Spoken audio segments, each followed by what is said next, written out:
Imitatores mei estote, sede meus imitadores. Reverendas irmãs, amados irmãos, podeis vos sentar.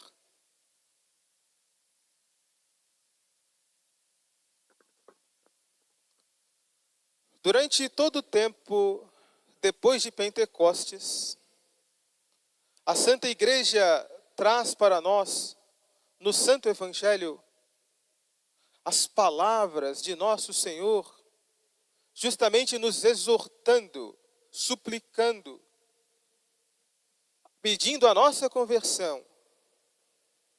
Esse é, na verdade, o único desejo, o desejo que arde no coração de nosso Senhor, o desejo da conversão constante do fiel cristão, mas, sobretudo, o abandono total do pecado. Por isso, amados irmãos, o bom Jesus, que nos vem exortar a uma vida na graça de Deus, que veio nos pregar o reino dos céus, pedindo a nossa conversão, não se importou nosso Senhor tão somente em pedir-nos a conversão, mas Ele próprio nos deu o exemplo da vida santa que todo cristão deve levar, vivendo Ele próprio nessa terra uma vida santíssima, na qual podemos contemplar todas as virtudes. Portanto, Jesus praticou a virtude para, por meio da virtude, instruir-nos nos seus caminhos de virtude e santidade. E é justamente disso que nos fala toda a liturgia desta Santa Missa. Hoje a Santa Igreja pede para cada fiel cristão que se recorde dessa obrigação de dar bom exemplo. Jesus nos ensinou, dizia Ele próprio, aprendei de mim, que sou manso e humilde de coração. Ou disse então Jesus, vós sois o sal da terra e a luz do mundo. Assim brilhes para eles a vossa luz, de modo que reconheçam em vós o vosso Pai que está nos céus. Portanto, temos hoje essa obrigação. A obrigação de viver segundo a virtude por meio de uma vida exemplar. E é por isso mesmo que o apóstolo São Paulo começa a epístola aos Filipenses com esse pedido: sede meus imitadores. Portanto, vivia São Paulo uma vida santa. E ele vivia essa vida santa com o objetivo de nos ensinar também os caminhos da santidade. Por isso, o caminho do céu do cristão requer uma vida santa, virtuosa e exemplar. Essa verdade, amados irmãos, sempre foi muito firme no coração dos primeiros cristãos. Ainda eram para eles recentes as palavras de Jesus. Portanto, eles seguiam a nosso Senhor de perto.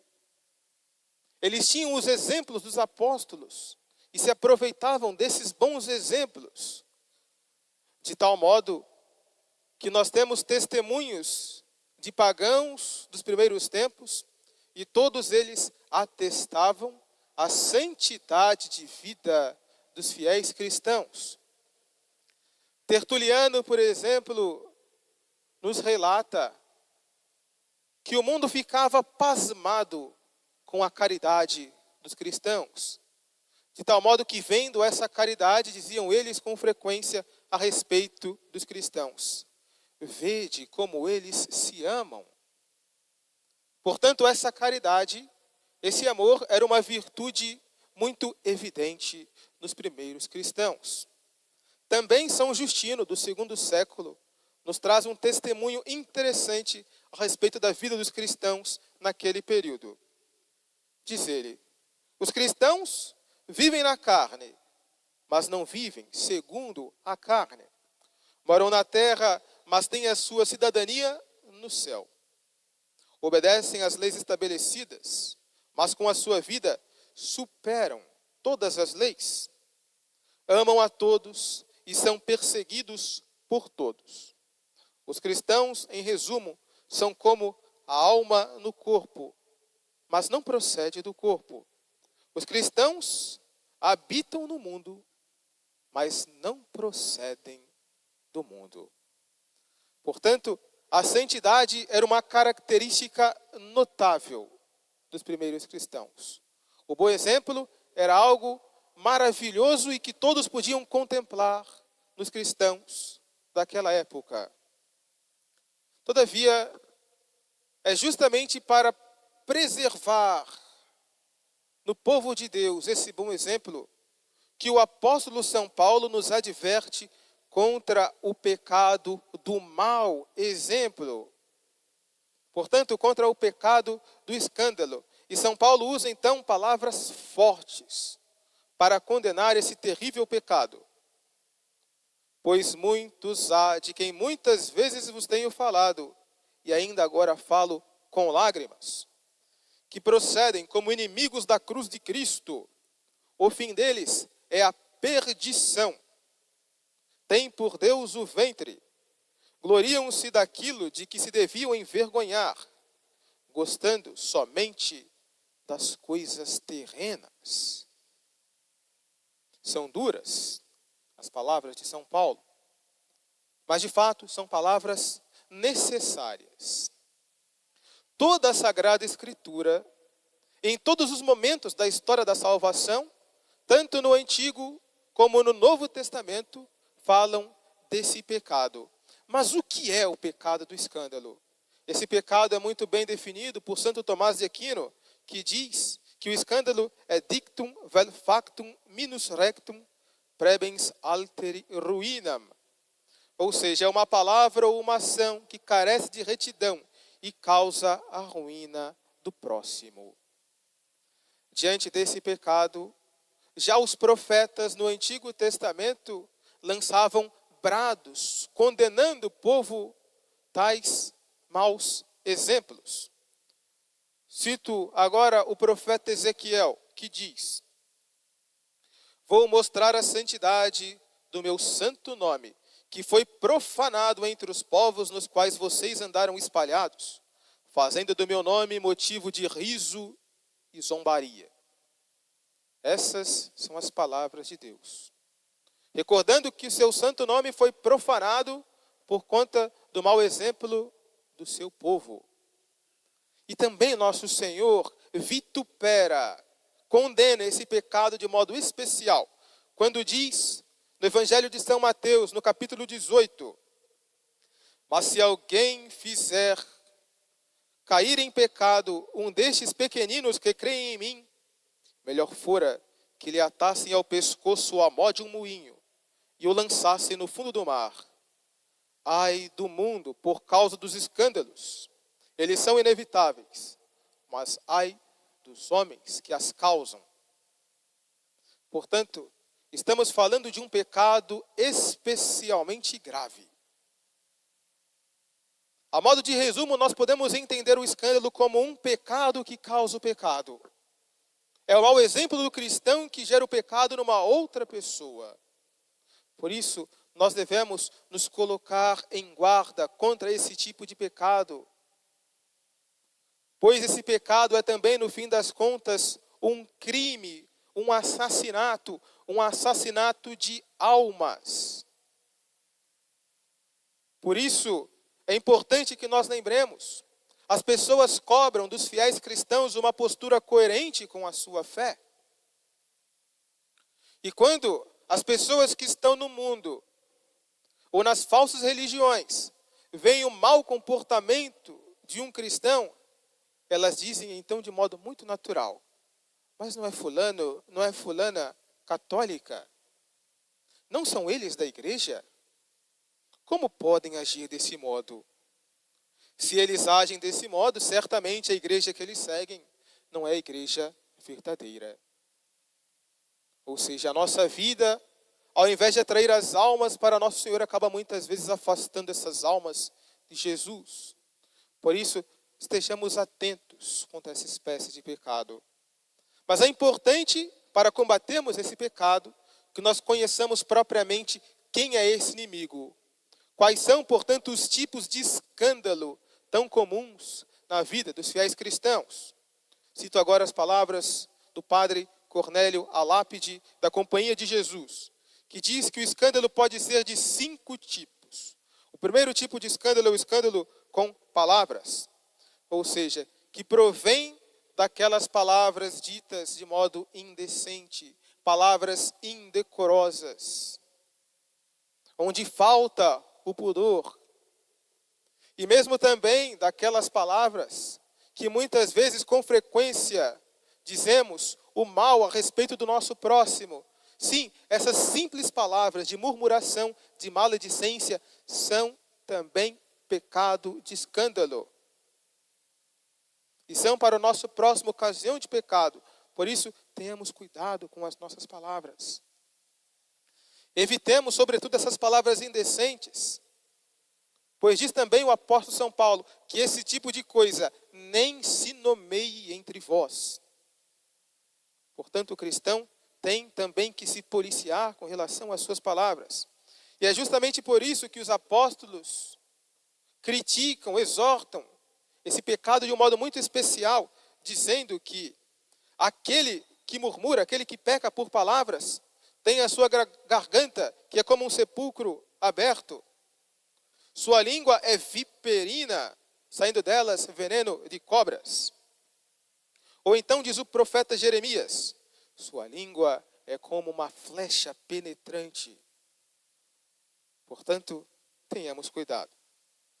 Há também o escândalo dos olhos. Os olhos também podem ser para nós causa de escândalos. Isso de duplo modo, de um duplo jeito, podemos dizer. O primeiro modo que os nossos olhos podem ser causa de escândalo são quando o cristão não sabe nem busca policiar, guardar os seus olhares. E as pessoas percebem que o cristão não é mortificado com o olhar, que o cristão é curioso, que volta o seu olhar para assuntos que não são de Deus. Ou também, de outro modo, somos causa de escândalo dos olhos, quando nos vestimos de modo inadequado. Portanto, o pecado da imodéstia acaba sendo também uma espécie de escândalo dos olhos. Por isso, tenhamos também muito cuidado. Há também o escândalo com escritos, seja pela leitura ou publicação de livros imorais, seja também por canções indecentes, tão em moda hoje em dia. E trazendo esse pecado para o nosso tempo, peca-se também muitas vezes, escandaliza-se muitas vezes pelo mau uso que se faz da internet, do celular, das redes sociais. Quantas vezes não nos deparamos com cristãos que nas redes sociais sequer mencionam o santo nome de Jesus, sequer buscam propagar a sua fé católica, vivem praticamente no mundo virtual como se fossem pagãos. Há também o escândalo das ações. Portanto, é o mau exemplo com atos de impureza, de embriaguez, de ira e de vingança. Esse certamente é o tipo de escândalo mais propagado no nosso mundo. Vive-se uma vida imoral, o cristão, e por conta dessa sua ação, as pessoas não buscam conhecer a Jesus, não buscam se aproximar da igreja, porque veem no cristão uma vida má, uma vida pecaminosa. Que não seja assim conosco, amados irmãos. E por fim, há também o escândalo da omissão. Seja o escândalo de omissão das práticas de piedade, portanto, aqueles cristãos que omitem a assistência à Santa Missa de domingo, ou que omitem, ou negligenciam, melhor dizendo, a recepção dos sacramentos. Vivem praticamente o ano inteiro sem receber Jesus na Sagrada Comunhão. Não se confessam, não recebem o perdão de Deus. Essa vida, amados irmãos, distante de nosso Senhor, é também uma vida escandalosa. E há também o escândalo de omissão, quando o cristão, podendo defender a sua fé católica, não a defende. Vê a Santa Igreja ser atacada pelos seus inimigos e se cala covardemente. Por conta desse silêncio, o escândalo é ainda maior, porque a pessoa espera de nós uma correção, uma admoestação, uma exortação, e o cristão simplesmente se cala, deixando de instruir aquele que poderia ser beneficiado pelas suas palavras. Que não seja assim conosco, amados irmãos. Mas tenhamos fé, tenhamos coragem. Se até o presente momento levamos uma vida escandalosa, lembremos, não é tarde. Nosso Senhor espera a nossa conversão, Ele anseia pela nossa conversão. E se estamos mortos espiritualmente, lembremos então do Evangelho da Santa Missa, que conta-nos a história da ressurreição da filha de Jairo. Bastou que Jesus se aproximasse daquela menina, pegou então na sua mão e aquela menina recuperou a vida. Jesus, portanto, quer operar também essa ressurreição espiritual em nós. Nosso Senhor quer dizer para nós também o levanta-te. E nosso Senhor dirá para nós essa palavra de ressurreição e de vida por meio de uma boa confissão. Busquemos então nos confessar. Peçamos perdão a nosso Senhor dos nossos pecados, dos nossos escândalos. E façamos então, desde já, o firme propósito de viver uma vida santa, uma vida exemplar, segundo a vontade do bom Jesus. Peçamos por fim a Nossa Senhora, nossa Mãe e Rainha, Rainha de todos os santos, que ela consiga do seu divino Filho para nós esta graça de sermos bons cristãos, cristãos exemplares. Louvado seja nosso Senhor Jesus Cristo. Querida Mãe Virgem Maria,